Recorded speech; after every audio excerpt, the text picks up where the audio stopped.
our civilization is not going well. A lot of loss is already on course. You do keep pointing about what's wrong with the current system. It means we have to rethink everything. But why? Why? That ground comes from life itself. Open up our curiosity.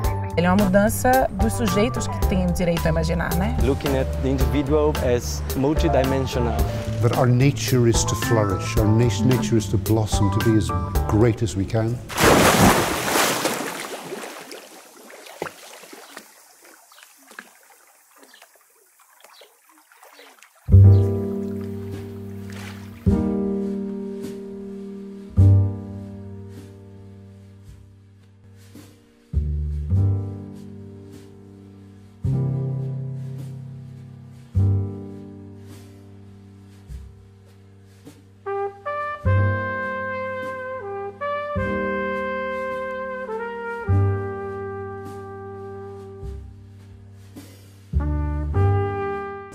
Or activities, so there are activists, there are NGOs that are very present here in Brazil with their work. There are people working with B-system companies, so like how companies can actually be part of this movement of change, this perspective of change that Club America brings. And then we were wondering if you feel that they embody a new worldview, and what's our reflection and critique on that as well, because sometimes we are doing the new and talking about the new. Are we still in the old paradigm? How do we reflect on that? It's very easy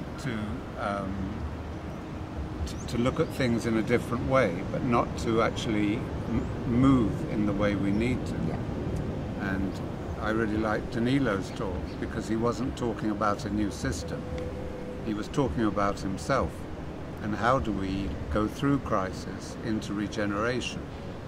And that's very much a question that has to come from the heart. And it's very easy to close around a new club of people who are sharing a similar view. But as you can see in the Brazilian election, that club is very vulnerable. You can have another club of people who believe something else, and your club suddenly is nowhere. So it's really important not to create a club, but to honor that movement of the heart, which is trying to find a new ground. But we can't find that new ground intellectually. We have to find it in our being. And so I think that's a critical point about where such gatherings as this have to really be brave and courageous and step into the experience we're living in, and not to form a club of people. Yes, it reminds me also a conversation we were having earlier this week about the idea of perhaps trying to, actually the danger of falling into the trap of building a new macro narrative, and also a collective perspective of creating a comfortable macro narrative for ourselves. To draw a bit on what Philip just shared, to me it's almost as if we should be focusing our energy into building as many different micro-narratives as we can, which relate to our personal histories, which relate to our relations with other people, rather than trying to build a new macro framework that would then come and overcome whatever is falling apart, right? And with that in mind, I can't help but have doubts about what is the transformative impact of what's going on here. Lots of the things that are happening here and the event itself, they are plugged into institutions which represent the old narrative. So let's say, well, we have sponsorship from the government of Rio for this event itself, so that tells you a lot already. But that is not to completely undermine the value of this, because I mean, if it wasn't for that, we wouldn't be here having this conversation right now, right, and reflecting on those things. But I do think it's important to keep that in mind, that I don't think it's another institution that will help us move forward. In many ways, I actually think that we perhaps the lack of institutions or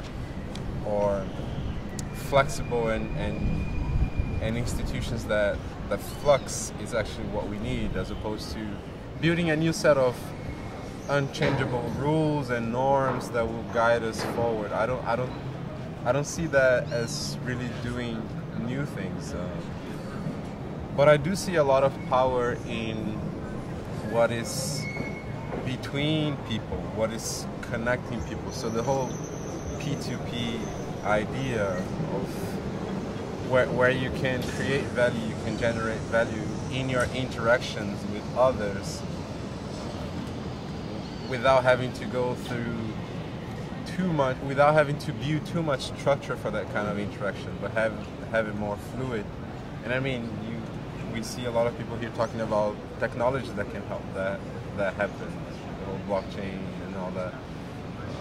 And through that perspective, I think we are more likely to build more and more micro narratives as opposed to another macro. I think you have to discover somewhere new. You can't think it or, defend it, frame it. So I like Danilo's work because you can feel that movement in you, that you're not just got a theory that you're defending or trying to form a group around, but it's a journey that you're on, and the understanding helps that journey. We've come to this point that knowledge is this absolute dry thing, and I think that's what we have to change. It's that it has to be about life itself, and so we're kind of waking up from this feeling that we're framed by a fixed kind of frame of knowledge and politics and luxury and technology. But that's not the case. We have to discover somewhere new as human beings in our vulnerability. That reminds me of Vanessa Andreotti. I don't know if you know her work, but she talks about this fixed knowledge. She represents it actually with a brick.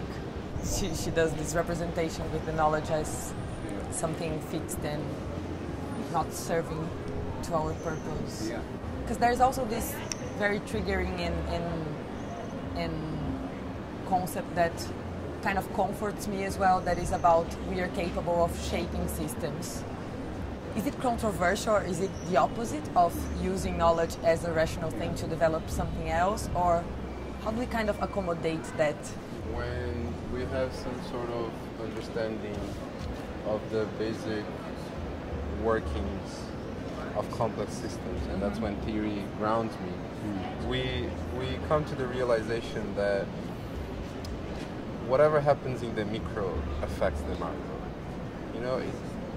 It so happens in a non-linear way, so it's hard for us to, our brains are not really good at perceiving these. I don't think it's fair to undermine the power of what you can build with others in your relationships that do not aim at changing the large macro system, but they are genuine enough so there's change in the micro level, in the micro scale.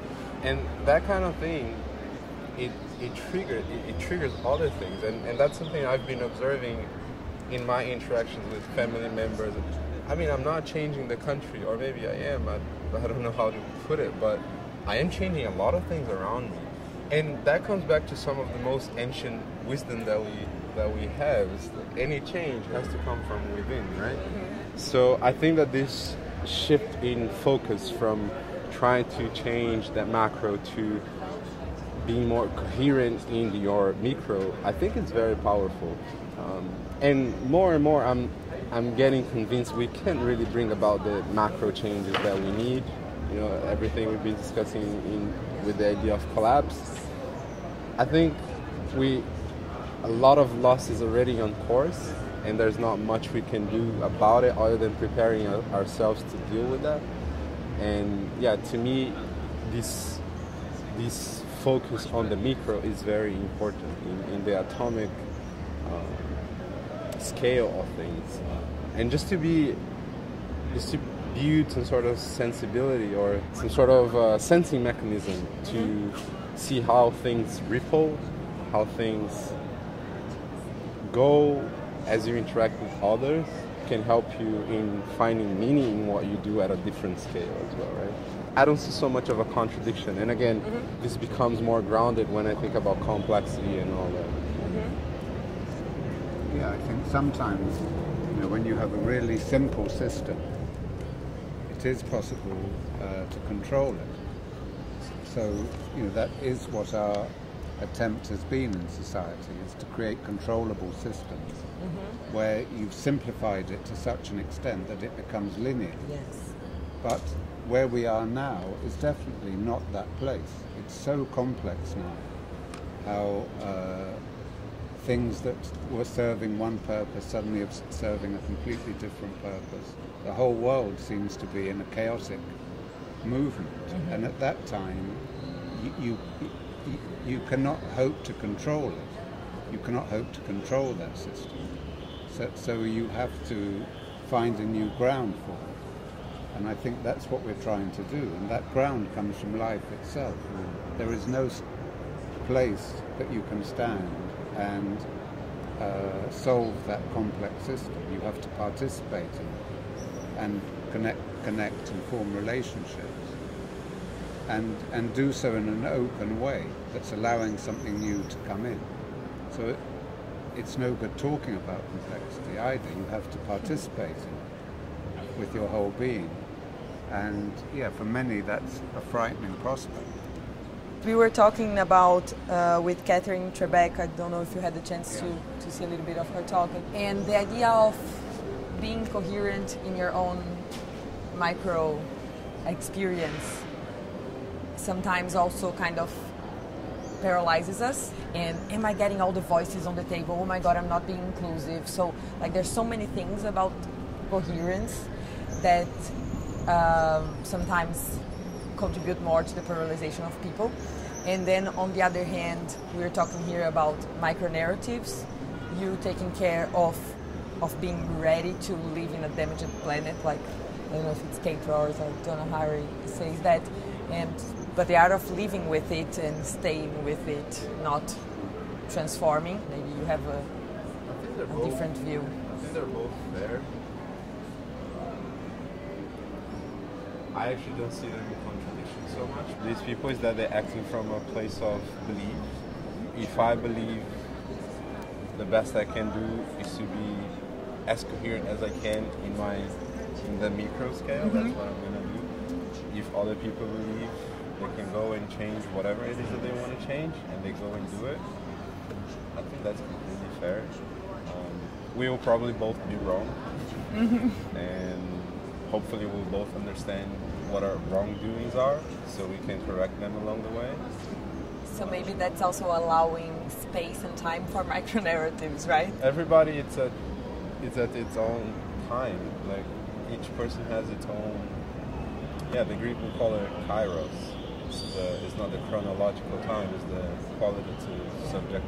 Each person has its own time, and within that time, they will find themselves in a different moment of action, in a different moment of belief. Sometimes it happens that you sync with people that have similar time than yours, and then you run the risk of creating a clique, a group, a club, and we need to be aware of that too. But I don't see so much as a division. Either or, like. Yeah, us and then. I think it's very natural to me that these people